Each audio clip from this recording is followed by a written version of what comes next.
Hello, last time I discussed the 10 best books, 10 essential books on the Eastern Front. Today I thought I'd take a look at 10 essential books on the war in the West. Again, this is not an exhaustive list. There are far more books than this that could easily be included, but these are 10 that I think are really essential readings for serious students of the war.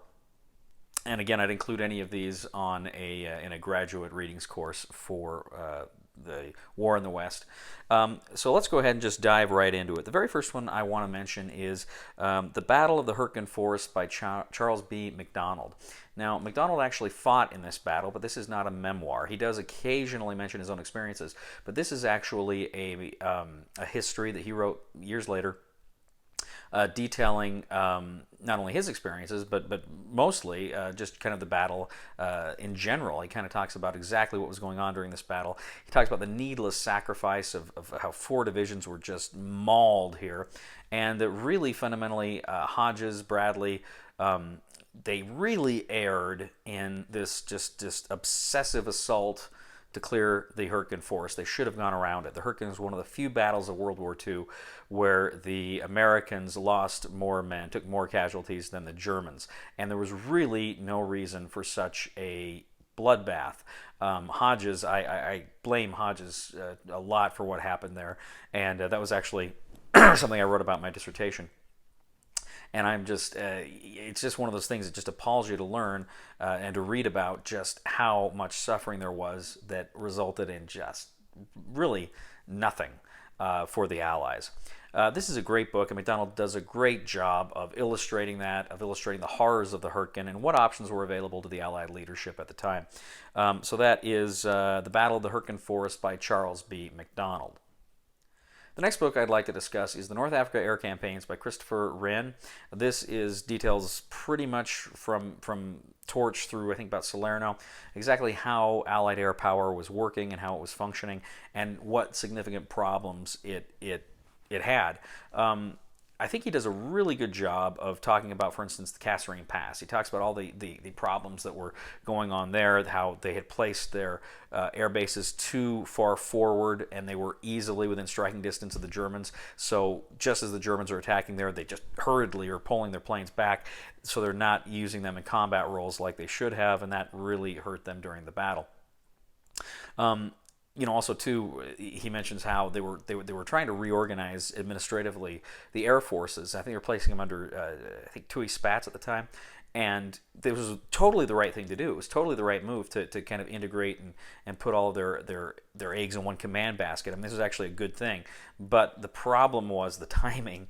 And just as they were making this changeover, when people really didn't understand what their new roles were, how the chain of command actually worked, because it's British and American forces, it just led to confusion, and there was kind of a command paralysis that happened there as well. So that's good. And then, of course, he talks about how the use of air power, tactical air power, gets better as the war progresses, and then ultimately how it succeeds by about the time of the Salerno landings. It learns a lot in Sicily. By the time the Salerno landings happen, there is a much stronger knowledge on how to use tactical air power that works out for them. Anyway, good book about a very interesting subject. This is The North Africa Air Campaigns by Christopher Wren. Next up is Monte Cassino, 10 Armies in Hell by Peter Caddick Adams. This book is just another one of those books where you're just scratching your head thinking, oh my gosh, how could people go through this? How could they live through this? It was just terrible. But it details the Fifth Army and the other Allied armies and the German armies as the Allies attempted to crack the Gustav Line, which was anchored there at Monte Cassino, the monastery at Monte Cassino, and just how futile this was, how just banging their heads on it just every day and slowly chipping away.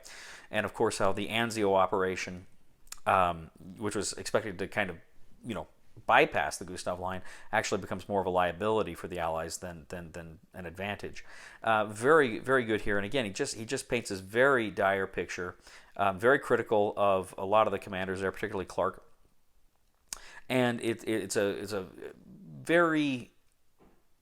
one of those books that really illustrates just how bad the fighting in Italy was. And I think too often kind of armchair historians neglect Italy, or they forget about Italy. They tend to think of D-Day as the American effort. And what we're doing in the Mediterranean, what we're doing in Italy was a huge part of our war effort, and I think it deserves more kind of room in the popular imagination and popular understanding about what happened there. And great book that kind of does it. And I actually had the pleasure to meet Peter Caddick Adams about a year or so ago at a lecture in Dallas, and he very, very nice guy, and fantastic book. So absolutely check that one out. That is Monte Cassino, 10 Armies in Hell by Peter Caddick Adams.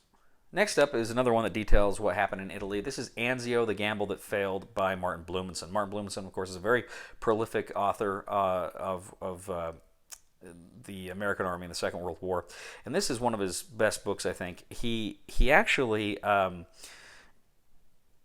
really well illustrates the problems that confronted John Lucas, who was the commander of the 6th Corps at Anzio, and he kind of realizes there's a lot of blame to go around. Certainly, Lucas was to blame for not taking a stronger initiative, but at the same time, he's kind of sympathetic because he says, Clark kind of gives him. Mark Clark, the commander of the Fifth Army, kind of gave him some conflicting orders. On one hand, he says, "I want you to advance on the Alban Hills, take the hills." Or he doesn't say take the hills; it just says advance on them, which can be kind of interpreted a lot of different ways. And at the same time, he says, "Don't stick your neck out like I did at Salerno, because I got in trouble." So he's saying, "You got to advance on these hills, but don't take any chances." And so that ambiguity probably played into Lucas's timidity on the beach there. And of course, Anzio just becomes a mess. But also, too, he goes into the political pressure that was on them to do this, coming from Winston Churchill. I mean, this was really Winston Churchill's baby. He thought this was going to succeed in a big way. And when it didn't, he was upset. And of course, he blamed Lucas, and perhaps to an extent justifiably. But this was rushed. They didn't have the rehearsal time they needed.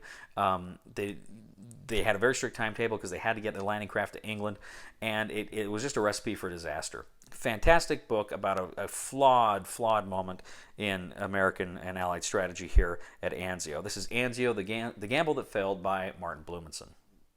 Next up is Eisenhower's Lieutenants from Russell Weigley. Weigley's main contention in this book is that the American Army had certain operational strengths. It had a doctrine of mobility and firepower, and it worked best when it was in positions to employ that, like the Cobra Breakout. Right after the Cobra Breakout, when you just saw tremendous maneuver on behalf of Patton and Hodges' First Army. This is where the U.S. Army does exactly what it was supposed to do, an American blitzkrieg, right? And how it faltered and failed when it hit those places where it didn't allow for maneuver, like the Hurtgen, where Hodges gets bogged down in fighting this forest, these narrow roads, sharp ridges, obstacles. It wasn't designed for that. You couldn't get air power. It really negated the advantages of the American kind of doctrine and American, kind of operational advantages. When Patton was doing really well, and then he kind of hits Lorraine, and that really slows him down. It's for the same thing. The United States Army just kind of wasn't built in World War II for these kind of prolonged slogs. Again, we see the same thing in Italy with Clark. So he kind of makes that point that those that is what America did well and did best. He's also kind of critical of Bradley, saying he's an overly cautious commander, which he was. And he kind of makes that point as well. But generally speaking, he does a very good job here of characterizing exactly what it was that made the United States Army great in World War II and what its shortcomings were. And very, very, very well written, very good overview of just how Eisenhower fought this campaign from Normandy into Germany and what the setbacks and the tremendous successes were. Great book. This is Eisenhower's Lieutenants. That is from Russell Weigley. Next up is Decision in Normandy by Carlo D'Esti. Decision in Normandy is a book that kind of, again, looks at the Normandy campaign, and while it does look at the Americans and what Bradley was doing and what have you, it really, the book is really kind of about Montgomery more than anybody else, and exactly how Montgomery had some really good and smart plans that oftentimes were badly executed. Of course, he talks about the big problem with the British Army in Normandy taking Caen. You know, Caen was a D-Day first day objective, and they don't take it till the middle of July. And Montgomery kind of keeps having egg on his face because he keeps making these promises that he just can't deliver on, and he does a very good job of covering that. And he also he kind of somewhat excuses Montgomery for like what happens at the Falaise Gap, for his role in the Falaise Gap, and he kind of says, you know, assigning blame there really doesn't matter. It's more just about kind of seeing exactly what happened and how it played out. But very good book, very good overview of the battle there. And Carlo d'Este, just like a week ago as I'm recording this, passed away. I felt very bad about that. I'm actually just finishing a deep reading of his biography of Patton right now, and it's just he's just a very good historian, and he'll be missed. So this is Decision in Normandy from Carlo d'Este. Next up is 5 Days in London, May 1940, from John Lukács. This is a very small book, but this is a great book about Winston Churchill and the decision to keep fighting when everything just looked like it had gone to hell after the German blitzkrieg through France in 1940. May 1940 was a very dark time for the Allies. France was just about to fall, and the BEF, of course, had been trapped at Dunkirk, barely escaped, lost all of its heavy equipment, and, you know, people like Halifax were more or less seriously entertaining the idea, and indeed recommending the idea, that we needed to sit down and talk to the Germans about terms. Very scary thing, and fundamentally Lukács's proposition here is that, of course, there's simply no way the British could have won against the Germans in 1940 or anytime soon. They simply did not have the power. They couldn't do it. But critically, they could have lost it in May 1940. They could have lost the war right then and there. And it is much to the credit of Winston Churchill and his dogged determination to keep fighting that Britain did not surrender and that Germany did not win the war. And that's an argument that I think is very true, and it kind of flies in the face of the great man view of history, right? I mean, it very much confirms that. If Halifax had been running, British foreign policy and the British government in May of 1940, he very likely would have asked for terms, and that would have been the end of World War II, but it would have been an end with a German victory, which would have been incredibly scary for Europe and the world. And of course, it probably wouldn't have ended there. There probably would have been another war shortly thereafter with Russia, and who knows what else. But Churchill, according to Lukács, is the guy that keeps the Allies in the game. Very good book, very convincing argument. This is 5 Days in London, May 1940, from John Lukács. Next up is The Guns at Last Light by Rick Atkinson. This is a book that takes us all the way from D-Day to the D-Day planning operations up into the end of the war in Europe. And it's a very good, exhaustive account. And this is the third part of his Liberation trilogy, which began with his book on North Africa, his second book in Italy, and then his book here in Northwestern Europe. And it's a very good and solid account. It's not an academic history, but it is a very good technical history, a very good kind of journalistic history of exactly what happened, what Eisenhower was doing, what his subordinate commanders were doing, the decisions they made that ultimately led to victory. Incredibly well researched, incredibly, he's got a lot of different sources. He's looking at generals and he's looking at guys on the ground. And it really gives you kind of a you are there kind of history. And I appreciated that very much. A lot of people, a lot of academics kind of poo-poo non-academic histories, but I think there's a real place for them, and I think they really can serve to educate not just the public, but also academics too if they read the books. And this is a fantastic book. This is just a fantastic overview of the war in Northwestern Europe, and highly recommend it. This is The Guns and Last Light from Rick Atkinson. Next up is another book from Martin Blumenson. As I say, he was very prolific, and this one is The Battle of the Generals. The Battle of the Generals specifically details the final battle of the Normandy campaign, and that is the Battle of the Falaise Gap. I mentioned this briefly when talking about Decision in Normandy, but this is where, of course, the British and the Canadians kind of were in the north. You have Courtney Hodges in the west, you have Patton in the south, and right in the middle of them is the German 7th Army and elements of the 5th Army. And the Allies then, of course, are trying to close the ring to keep them from escaping, to destroy the entirety of German resistance in France in this battle. Bradley claimed he came up with the plan to do it when the Germans attacked at Mortain on August 8th, and then he kind of diverts Patton, who was investing in Brittany, to move two of his corps.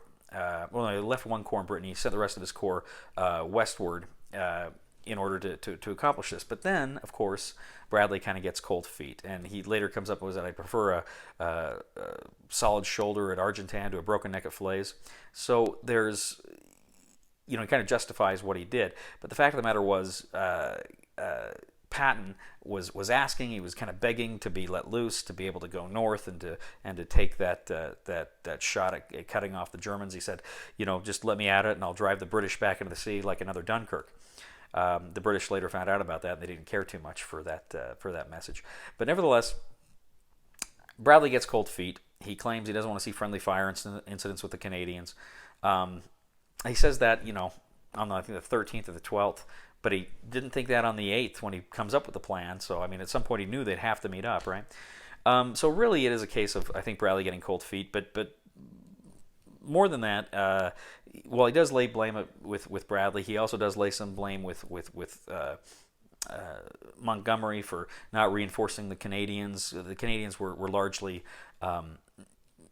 new troops, and he should have reinforced them with kind of more veteran British units, and he doesn't do that. There were also some Poles fighting that hadn't seen a lot of combat before, and they were both the Canadian Army and the Polish Army fought very well, fought extremely well, but they just didn't have the technical know-how that these other veteran units could have provided.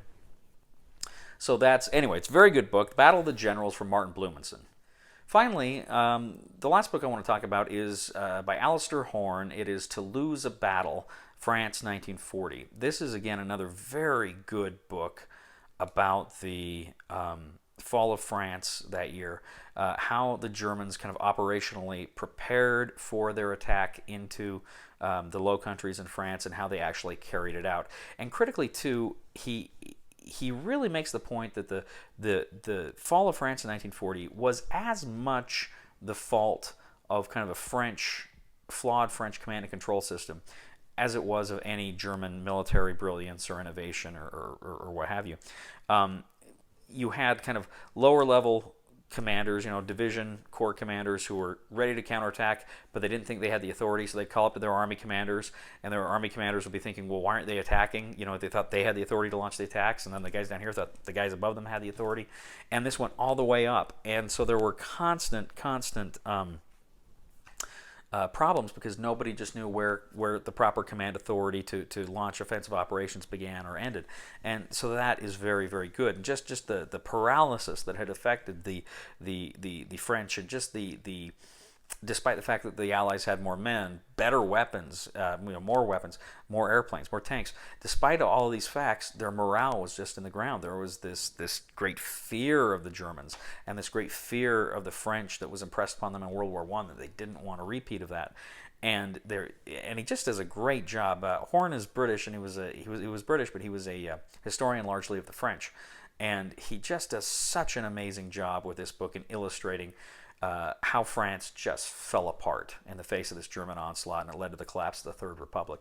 A tremendously good book. I highly, highly recommend To Lose a Battle, France, 1940 by Alistair Horn. So that is just the overview of 10 books on the West. If you like this list, or if you maybe think something else should have been included, by all means, go ahead and leave a comment. I'd love to hear from you. Please subscribe to this channel. I want to put out some more content, more book lists, and I've got some other ideas I want to do, other things I want to talk about on this channel in the future about World War II and other military history-related subjects. So please, by all means, join the conversation and let your friends know about it. I'd really appreciate it. And also, if you are a fan of board gaming, or if you like war gaming, please check out my gaming channel, The Discriminating Gamer, where I talk about a lot of board game stuff. So anyway, thank you very much, and we will catch you next time.